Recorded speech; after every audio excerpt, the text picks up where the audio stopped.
Welcome, everyone, and thank you for joining us. My name is Gina Smarecki, and I'm the events manager at Newspire. I'll be your host for this live session.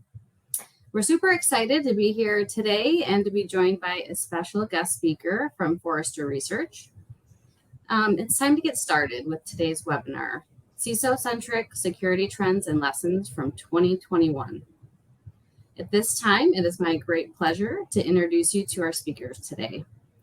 Jess Byrne, Michelle Bank, and J.R. Cunningham. Jess Byrne is a senior analyst at Forrester, serving security and risk professionals.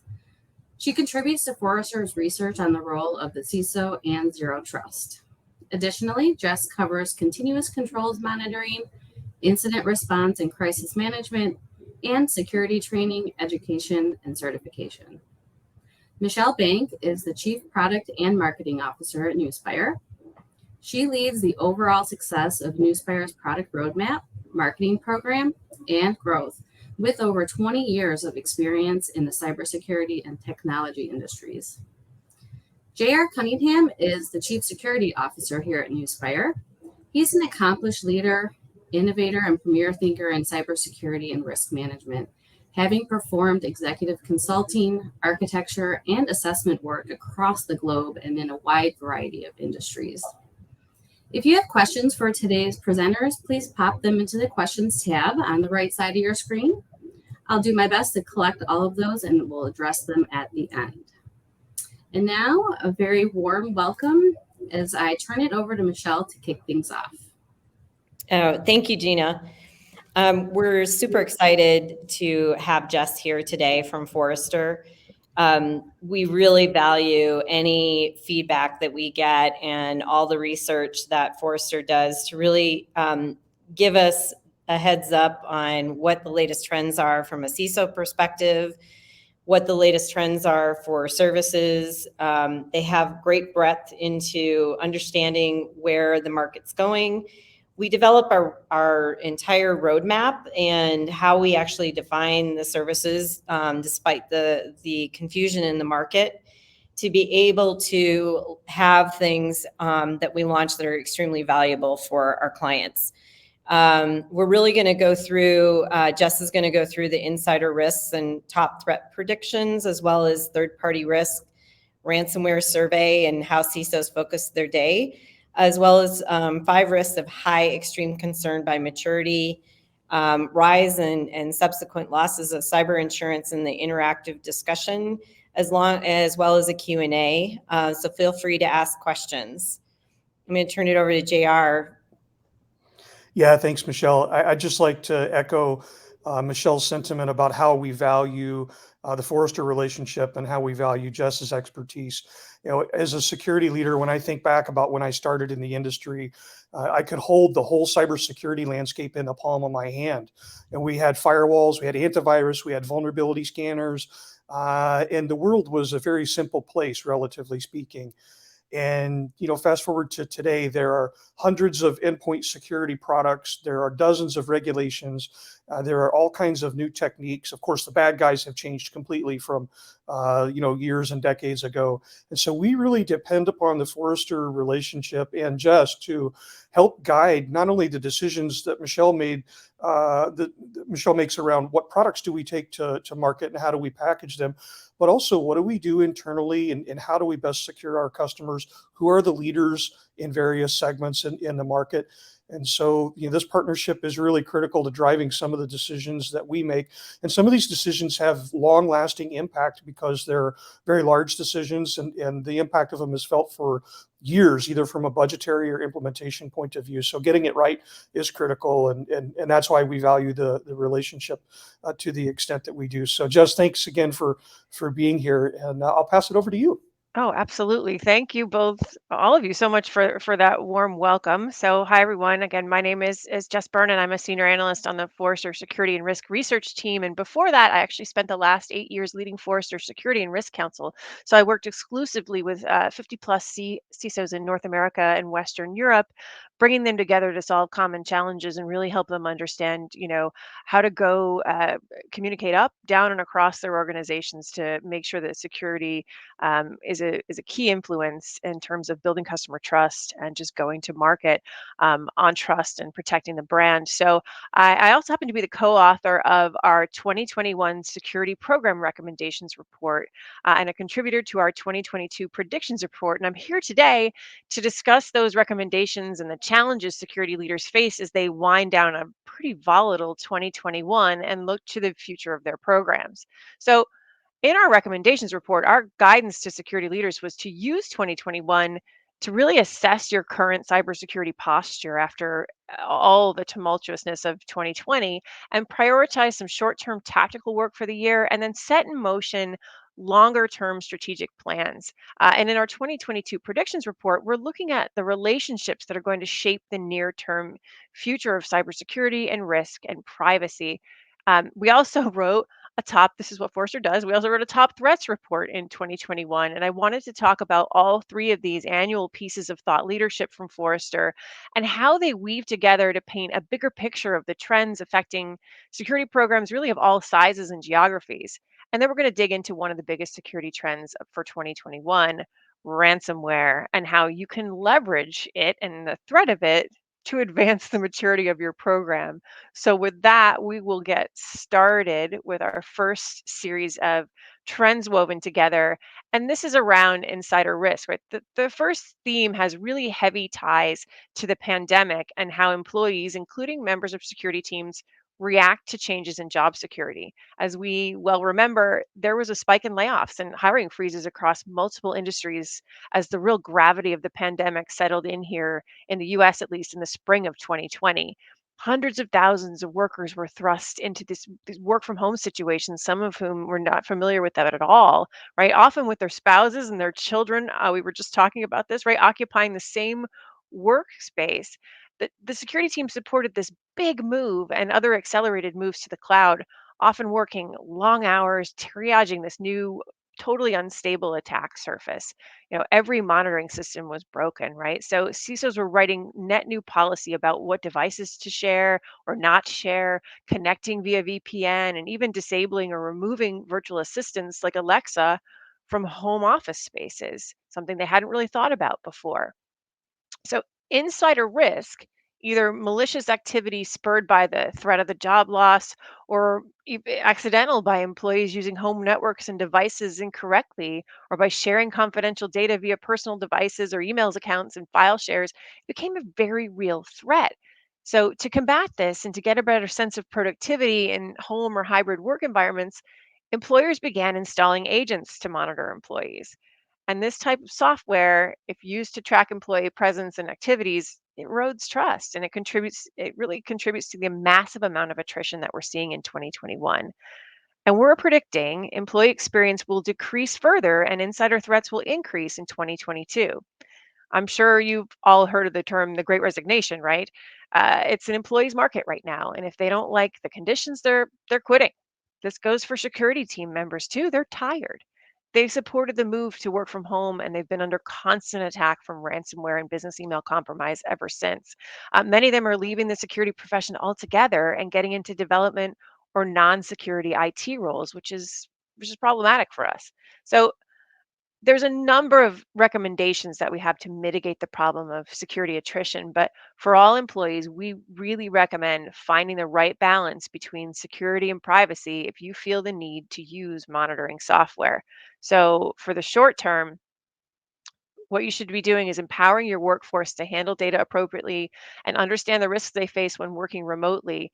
Uh, Through education and training, right? Understand also how your employees work to tailor those relevant awareness messages and guidance and identify security policies that also sap productivity. You need to understand how they do their jobs and make sure there isn't a lot of friction in there, even when you're trying to protect data and the organization. So, this is where you need to define the goals of your insider threat program to help determine if the type of monitoring has real legitimate interest and if it adheres to relevant legal requirements. That's a pretty big deal, right? This is going to help later in identifying what data you collect on employees is acceptable in your jurisdiction. And it's also going to help you in communicating with employees about policies and about the insider threat program itself, because you should be transparent about this.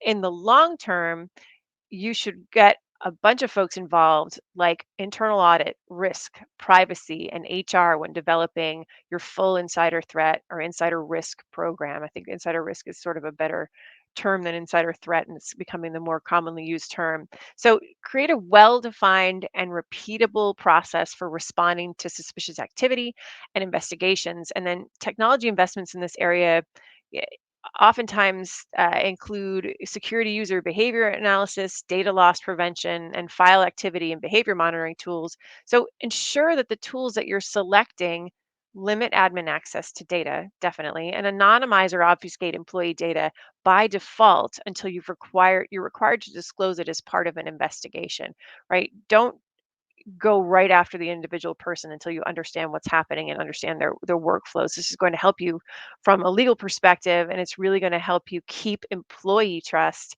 and retain those folks that you need to make your business run. So that's our first.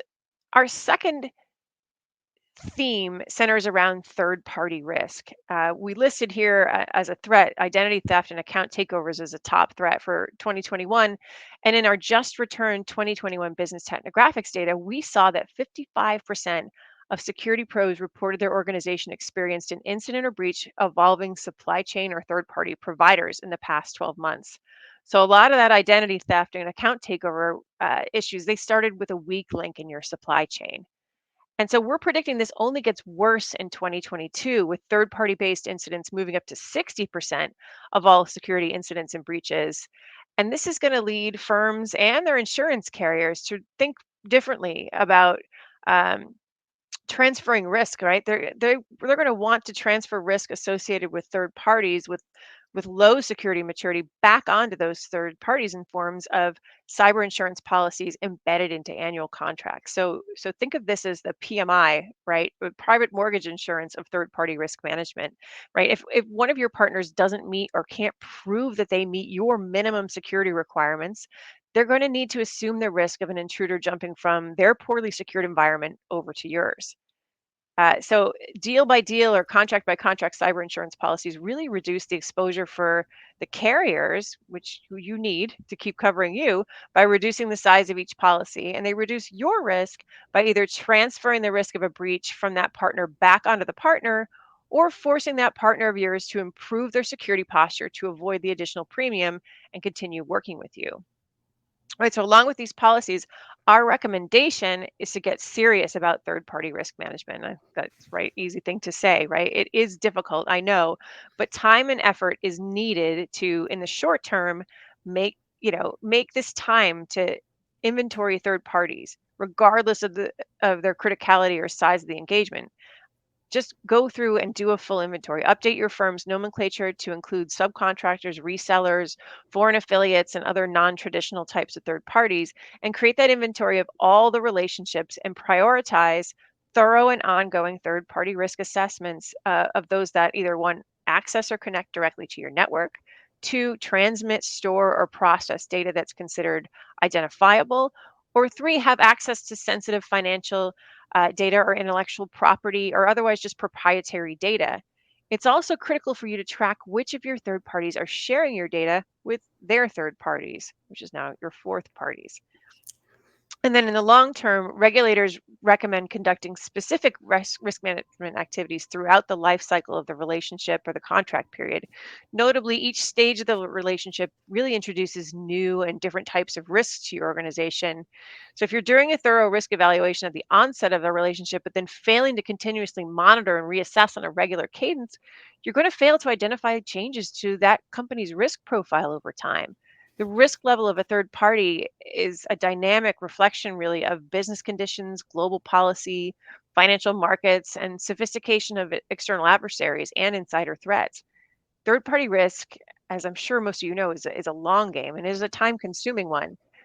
So align your people, processes, and technology accordingly. So I've done a lot of talking about these trends, and we're very excited about them. The predictions report just came out at Forrester. But JR, I want to turn this over to you and get your thoughts as a security officer on third-party risk. Yeah, Jess, this is a critical topic, not just for us as a managed security services provider. Obviously, we are a third party for our clients, and so they're obviously, they want to make sure that we're doing what we need to be doing from a security program perspective. But I've got two statistics I'd like to share with you about how third party risk is actually turning into supply chain risk for our customers. Of all of the incidents we responded to in 2021, 80% of them had a third party involved, meaning that there was an area of concern or some sort of causation that involved a third party. But what I found really interesting is half of those incidents, it was a fourth party that was providing services to the third party that was actually the source of the original concern. So no longer can we just look at the third party, do the traditional third party risk management motions that we would take, like making sure the contracts are robust, auditing their security program, providing questionnaires, maybe doing some technical assessment. We also have to consider the upstream and downstream supply chains, both on the incoming side as well as the services that we provide. So managing the whole ecosystem is becoming even more critical, and ensuring that we're putting not just the procedural and contract measures in place, but also technical measures in place to monitor when something changes in a vendor environment. Maybe it's time to ask a question and go back and reevaluate why that change occurred, and is it something that we should be concerned about.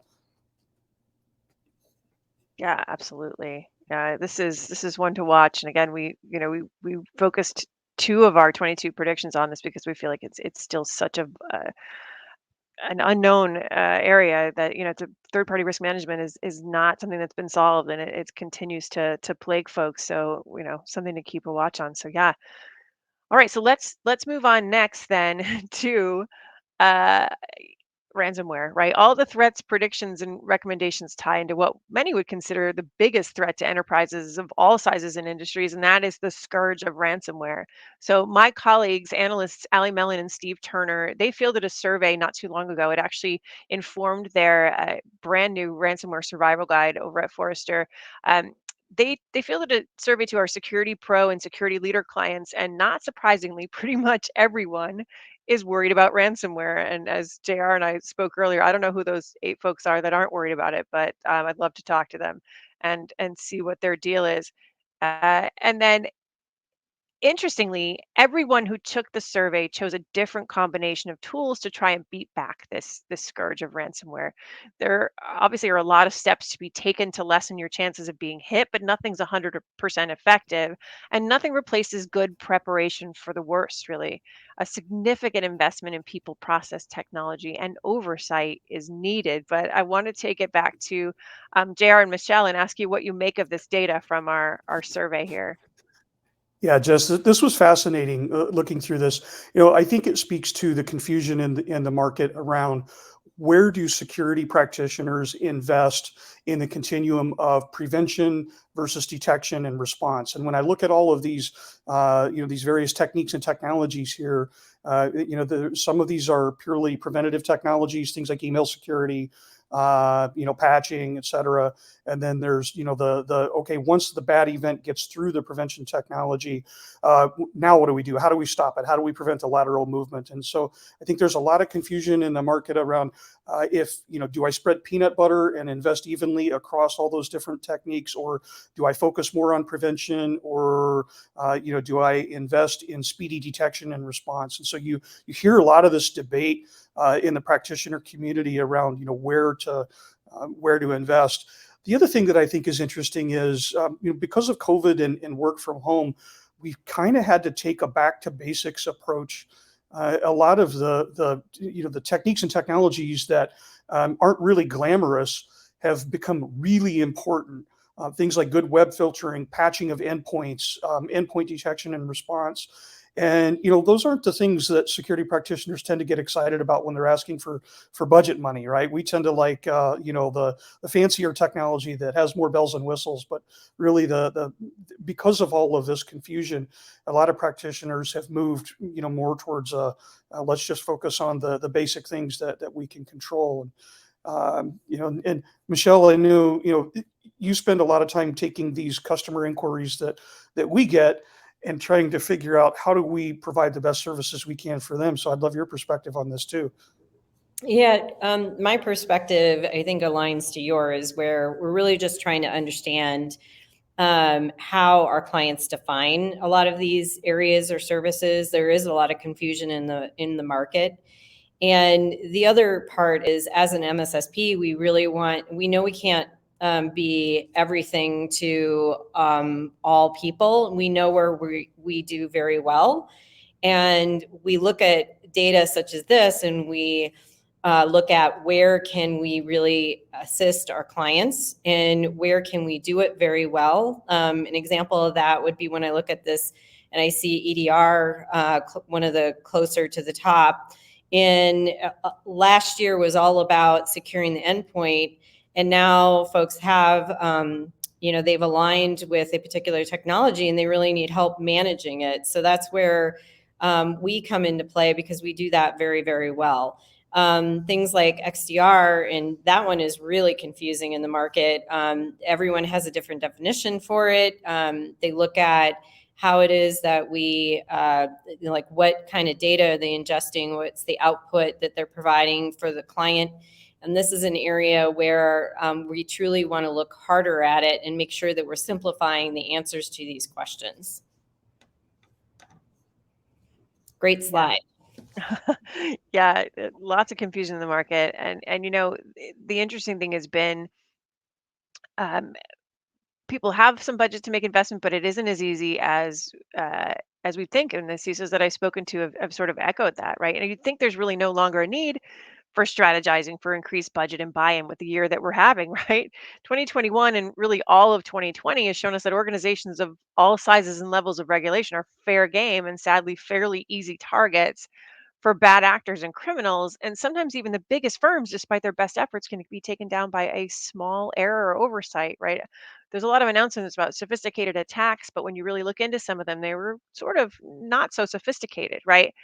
But when I speak to CISOs and security leaders across industries and geographies, I'm still struck by the difficulty that they have in winning board and executive hearts and minds to make the changes and investments needed to mitigate these risks and increase the overall maturity of the security program. I mean, threats obviously evolve every day, as do the vulnerabilities and the exploits and the risks that we're all seeing in these recent headlines. So, why is there such a big disconnect between the trends we just discussed playing out in the headlines and the stagnant state of executive buy in and investment? Is it just fatigue, burnout? I don't know. It really, to me, all comes down to communication. And as I said, in my past role at Forrester, I worked directly with CISOs and brought them together virtually and in person to discuss and solve these common challenges. And honestly, the biggest, most overarching challenge was always communication. So I think to back that up, I find this data really interesting. Uh, this is some data from our 2020 Business Technographics survey, where we asked security leaders how they spend their time in a typical day.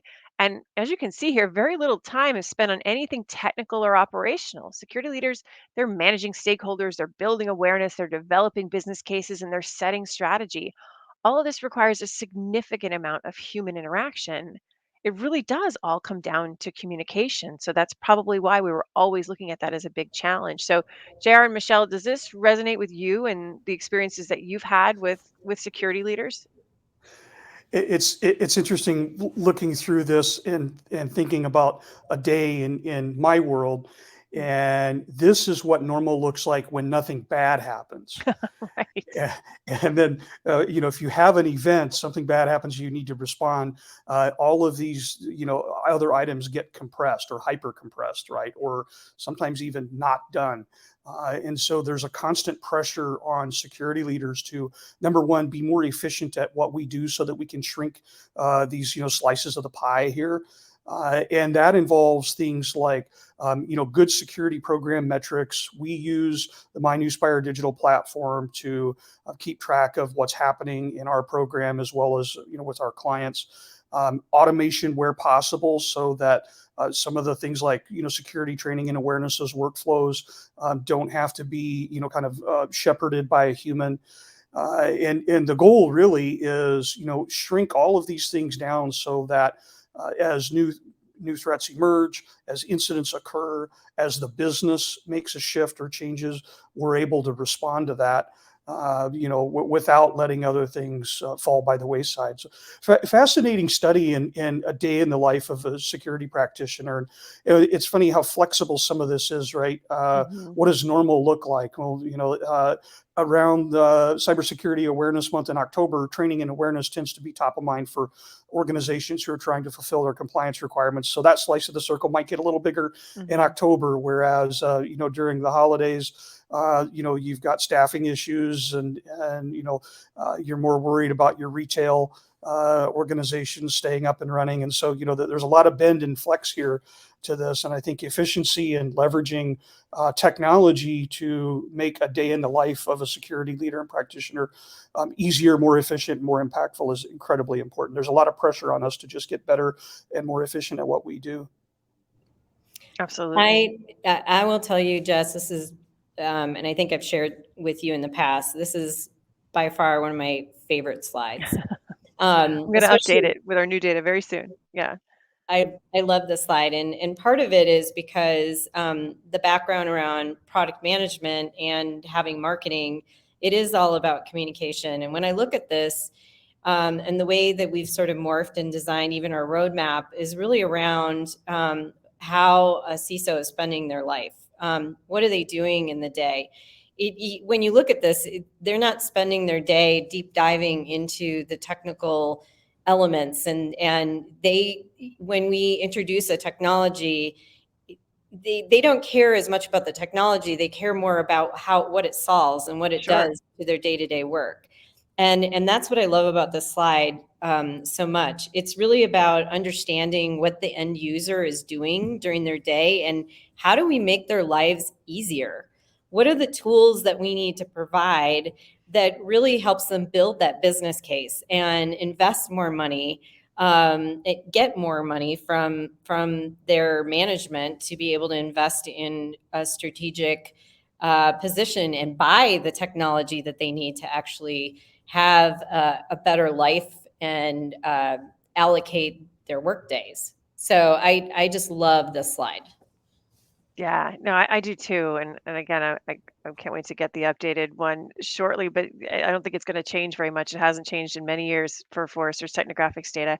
And I've been having a lot of conversations around business cases and just executive communication. One of my other coverage areas, as you know, is incident response and crisis management. And so there's, a lot of CISOs say never let a good crisis go to waste. And I think that not that we want to lead with fear, uncertainty, and doubt, but that really does play into, ransomware, right? The threat of it really may be just what you need to break through some of those barriers you're having with executive communication and just move your program forward to where it needs to be ready to defend yourself. So, ransomware ticks just a lot of risk boxes for boards and senior executives.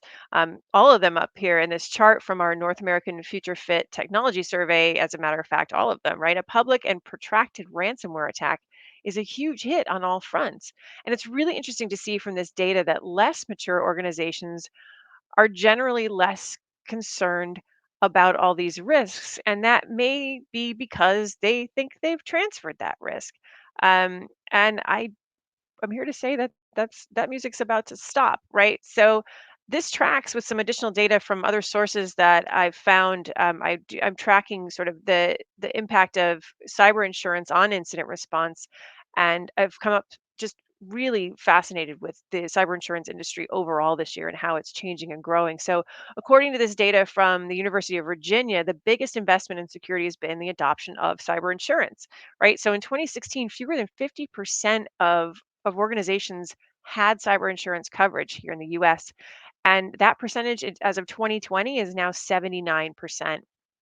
And with that rise of coverage, the loss ratio for cyber insurance rose dramatically. And this is 2020 numbers. So it went from 44.8% in 2019 to 67.8% in terms of loss ratio for carriers in 2020. And this increase wasn't limited to just a few insurers. This ratio rose 15 for the 15 of the 20th largest cyber insurers. So this is across the board. And this stat came from a credit rating agency, AM Best, right? This looks like a massive transfer of risk from organizations at all maturity levels to carriers who had no idea what they were going to be getting into when they started offering cyber insurance coverage. And this is just 2020 data. 2021 is going to be next level. Wouldn't you agree, JR? Absolutely. As a matter of fact, we're seeing some trends regarding cyber insurance that are fundamentally changing how security programs are designed. As an example, we're seeing ransomware sublimits being put in place on policies that limit the payout for ransomware damages. We're seeing much more technical involvement by the carriers in ensuring that a cybersecurity program is doing what they expect it to be doing before they'll write coverage. So, very detailed technical audits, sometimes even on site by the insurers to investigate the quality of the cybersecurity program prior to a policy being issued. The other interesting thing that we're seeing are essentially waiting periods before the insurance policy kicks in. So you could conceivably run into a scenario where, let's say, your policy says that you're not covered for the first 24 hours of a ransomware incident. Let's say you're a manufacturer, that could be significant revenue loss for you. And so that's driving new behavior around the speed of incident response. No longer can I afford to have a 24, 48, or 72-hour incident response retainer. I need to be able to respond nearly instantly once I have an event because the clock is ticking and I might not have coverage against whatever losses I experience for that first 24 or 48 hours. So the carriers are taking a much more aggressive approach, and they're demanding that cyber programs are up to snuff before they're willing to write policies. Yep, absolutely. There is an absolute need to nail the basics, right? They are, as I said, the music stopped, right? I've spoken to several CISOs recently. It totally tracks with what you're saying. They've told me that the policy renewal process has been rigorous, and as were the premium increases. We're looking at anywhere from 15 to 40% increases on their policy with less coverage. And I spoke with somebody recently who, had a BEC incident and the carrier didn't really like how they handled it and they didn't get paid out on that BEC, business email compromise incident. So things are definitely changing.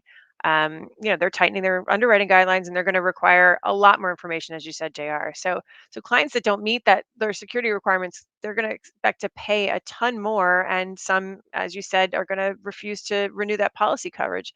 So I think people know this, but I always feel the need to say cyber insurance is not cyber security. It should be thought of as insurance against the unforeseen, like a novel attack situation that you couldn't possibly have prepared for. It's not a replacement for a mature security program, and it's certainly not coverage against the basic blocking and tackling needed to eliminate common paths of entry for attackers. And that's what insurers are starting to look for now. If you don't have that basic blocking and tackling down, you may not get covered. So, all right, let's say you've got that. Great. What do I do now? You might be asking.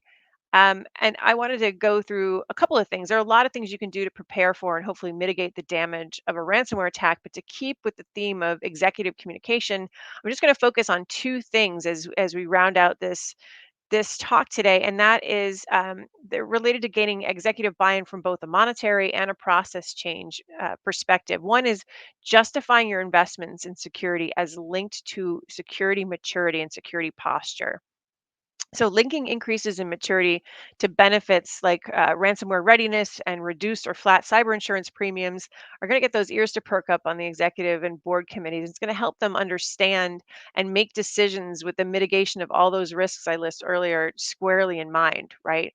And two, it's critical that you review, rehearse, and revise your incident response and crisis management program to encourage executive involvement and to understand where the ecosystem players like your insurance carrier and your outside counsel, some call them breach coaches, where they fit in well before a major incident.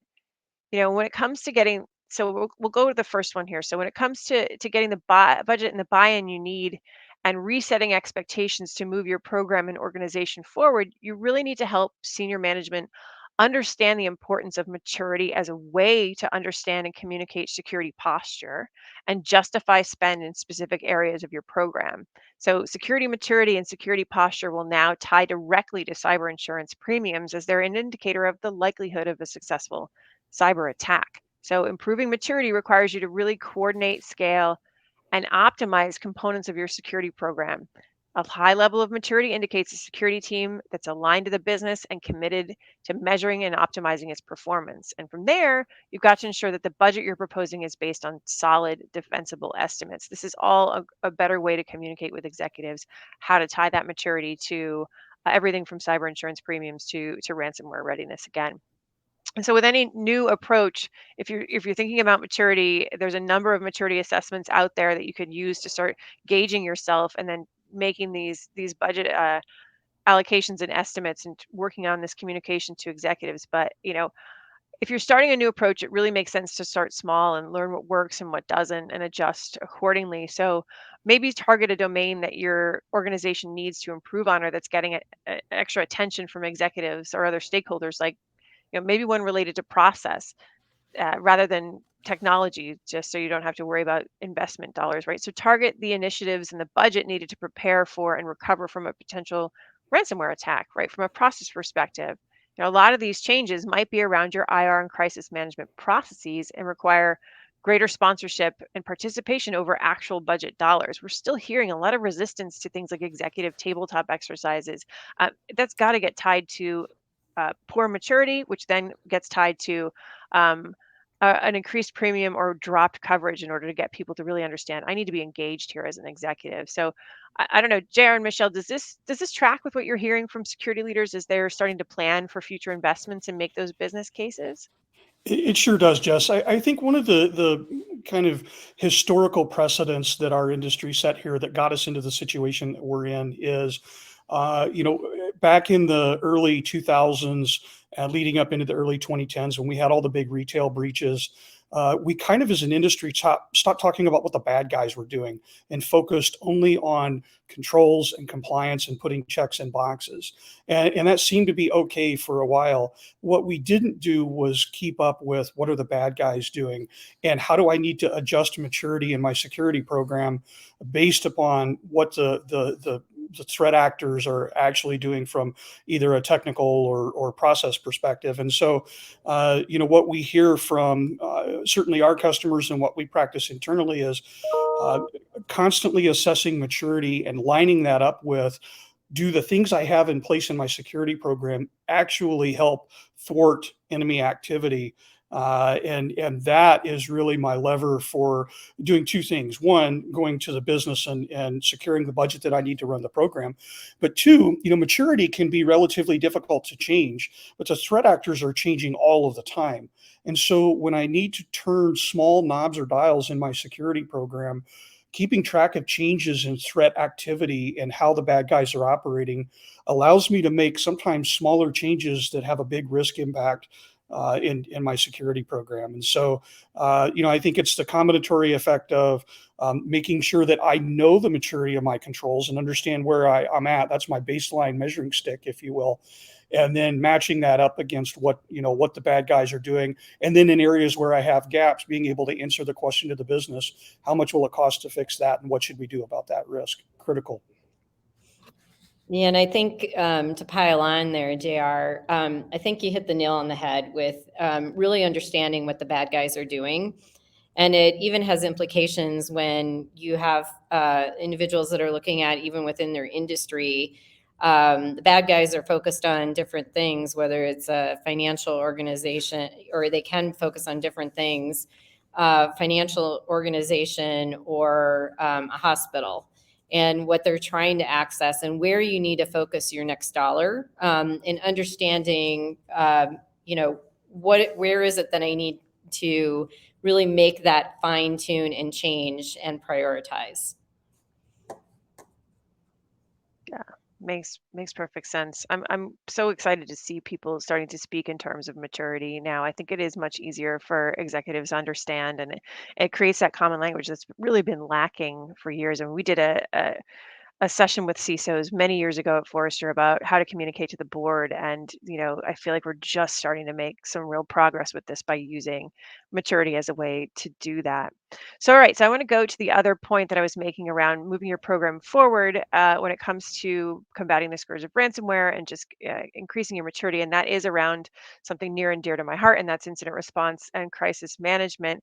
So there's several considerations to keep in mind as you prepare yourself and your team. And there are some newer members of the incident response and crisis management ecosystem than there were a couple of years ago. I'll be putting out a report on sort of what this ecosystem looks like probably the beginning of next year. But first, that it comes back to your senior management, right? Especially the CEO. This person must run through a realistic ransomware scenario where the team convenes and reviews all the inputs from the ecosystem, so the carrier and the breach coach, the legal counsel, all of that, and make a payment decision. It's really important to go through that and understand, is this a pay or do not pay situation, and what you'll do after that. This decision might actually involve the board too. My colleagues and I have heard from more and more of our CISO clients about getting the board involved in crisis management drills. In fact, we just published a report on this. My colleague Jeff Pollard did, and this is a really good idea because a ransomware attack may take out a lot of the communication mediums that you have from your senior executives and internal corporate communications people, and it might leave the board members as potential spokespeople for the company with the media. So we can't stress enough how important media training is for senior executives and board members as it relates to breaches and attacks.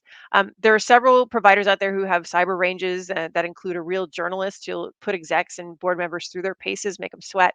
And several of our clients reported back some really great lessons learned, and even better, increased buy-in for security investments and process changes. Now, if you can't go through all that in a full war game like Cyber Range, that's fine, but do try to get them in an executive tabletop exercise to really go through some crisis scenarios and make those key decisions well ahead of time and have that process nailed down, right? So, and last but not least, your carrier should really be factored into your incident response program. You don't necessarily need to include a representative in your tabletop exercise, but you do need to nail down who and how that representative is going to be contacted and updated. There's usually a claims person involved in this.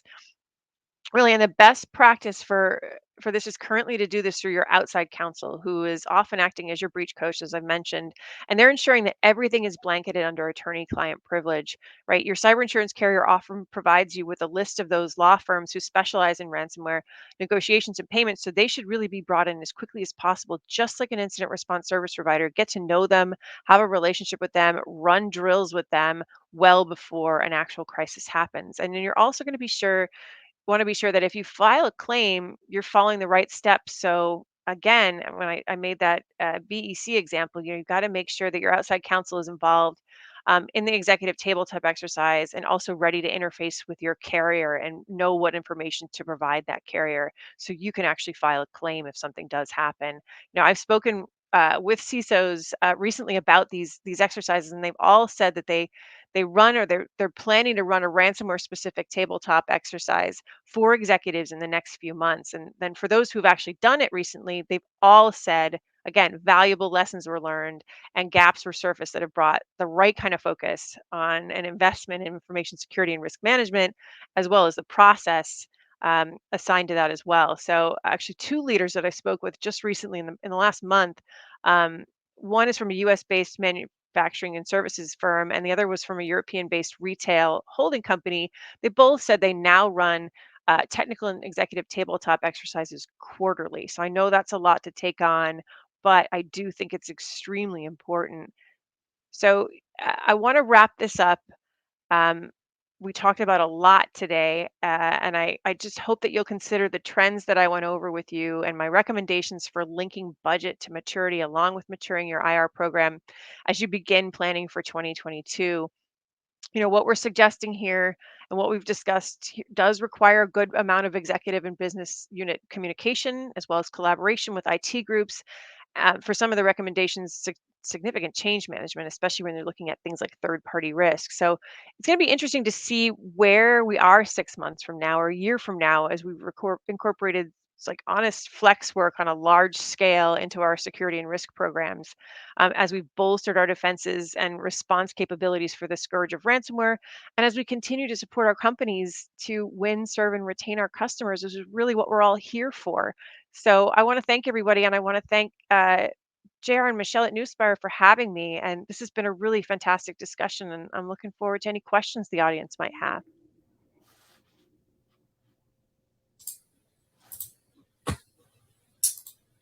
All right. Well, thank you all for such a great discussion and sharing all your insights and research. We do have a question from Michael from the audience. So the question reads, if you work with an MSSP to help protect your organization, does that reduce your insurance premiums? And are MSSPs audited by insurance providers? Yeah, that's a great question, Michael. I can take that. Sure. So first of all, the idea of reducing premiums has kind of not been a real thing. It's more about securing coverage and reducing limitations like ransomware sublimits or redemption limits, et cetera. And so, premiums are going up, as Jess mentioned, and our numbers match with Jess's numbers. You're seeing rate increases, in the 40 to 50 percentile in some cases. What the carriers are really interested in is, are you able to functionally manage the elements of your security program that are important? And if the answer is no, they will steer companies towards an MSSP. We see a lot of recommendations around, especially 24/7 SOC operations. One of the interesting things ransomware has done is it has eliminated the idea that a security practitioner can turn the lights off on Friday and come back in on Monday and see what happened. Your business could be destroyed over the course of a weekend. And so the push towards 24/7, 365 monitoring of the environment is driving insurance carriers to push companies towards doing business with an MSSP in order to make sure you've got, that full coverage. The other element of this is around talent shortage and technical capability. If an organization does not have the internal capability to run some of these more advanced technologies, like security orchestration and automation tools, SIM, EDR and XDR tools, sometimes the carriers are they're willing to be aggressive in pushing organizations towards an MSSP. To answer the questions, are MSSPs audited by insurance providers? I say this not joking at all. We're audited by everybody. So if you think about it, we're on the top of everyone's third-party risk management roster because of what we do. We certainly have legal and regulatory requirements, and the insurance companies do pay attention to making sure that we're doing the right things that we need to be doing as well. And by the way, not just our insurance companies, but insurance companies for our clients that want to make sure that we're doing the right thing as well. So on Jess's wheel of where the CISO spends their day, there's a big chunk there that's around, third-party risk and audits. And I assure you that's a very real component of a day in the life of a security leader. Great question, Michael. Awesome. Thanks, JR. Thank you for the question, Michael. So Eric is asking how to run a ransomware tabletop exercise, and is there any template or guideline for that he could follow?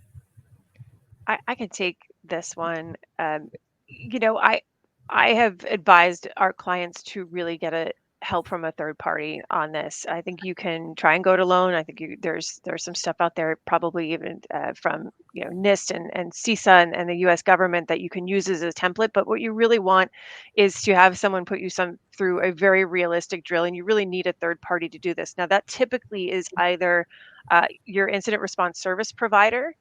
You should have some retainer hours that you can put toward this, or this can be your outside counsel, right? Because I'm hearing more and more about law firms actually doing the facilitation of these tabletop exercises, especially if you're at that executive level. Maybe not the technical one, maybe that's still better for your incident response service provider.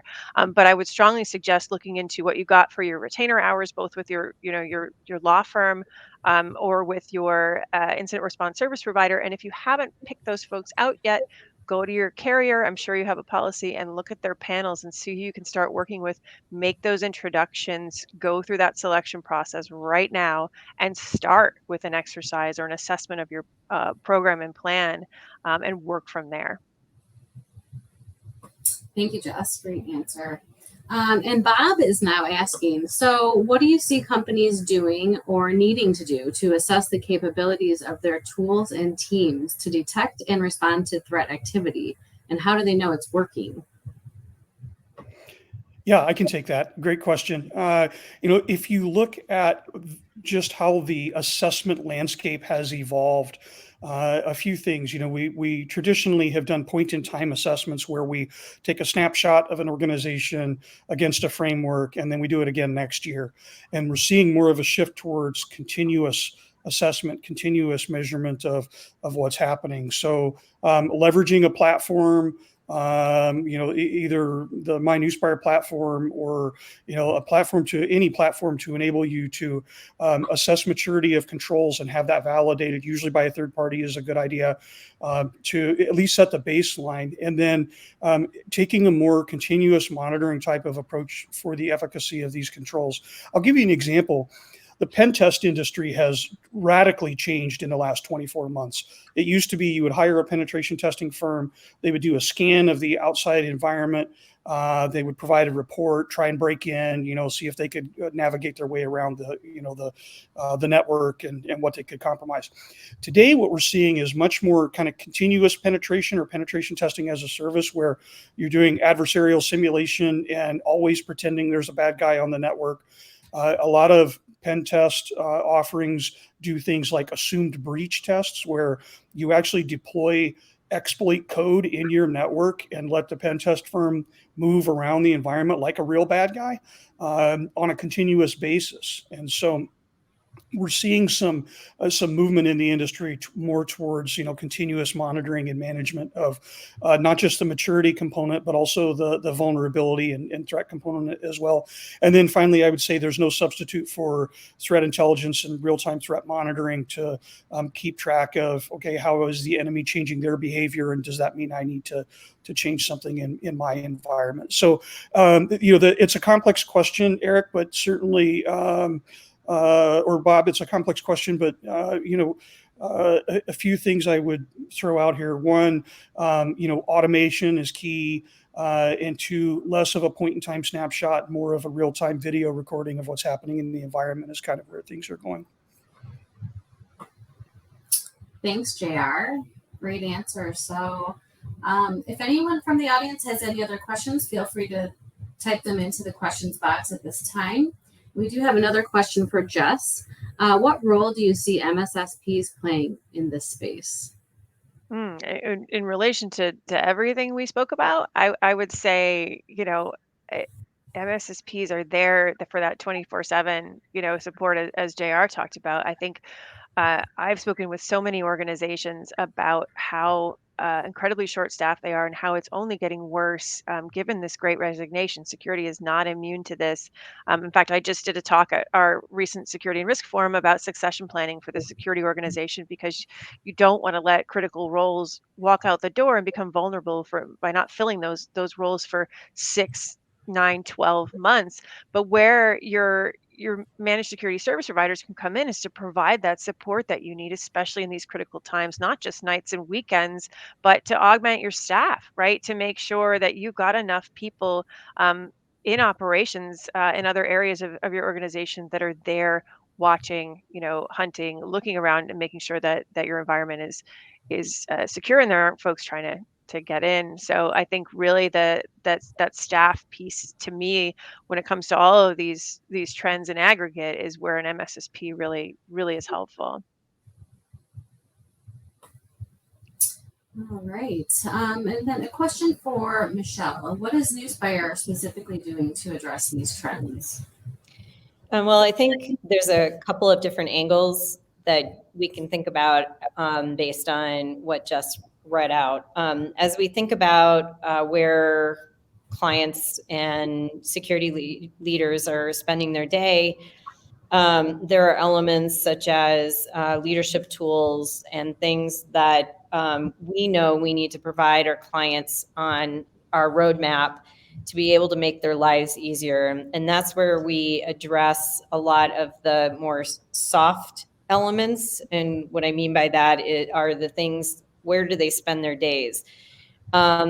Different types of leaders. Some are more business oriented, some are more technical. They will need different types of data and how they can actually ask or go to their board or go to their leadership to ask for more investment. And we want to be able to help with that. And that's sort of informed our entire roadmap from either consulting practice, which is what JR runs for Newspire, or anything that we run out of product management, and establishing what is our end user really needing. On the other side, we also look at the services that we offer and being able to provide some of those golden elements in a clear, crisp way, and what is the outcome. Ultimately, we're trying to get away from a specific technology. We want to be technology agnostic, meet a client where they are, and then really evoke a standardization around helping them manage that entire security program. So hopefully that answered that question. Thank you, Michelle. And then the next question is for JR. What do organizations without CISOs or dedicated security teams do to address these problems? Sure. Very common scenario where an organization does not have either a dedicated security department or security practitioners wear multiple hats. Maybe they're in IT as well. Some organizations don't have, CISOs. I think the most important thing that IT and security and the business can do is honestly assess what capabilities they have. And for gaps that exist, look outside, look to a third party to bridge that gap.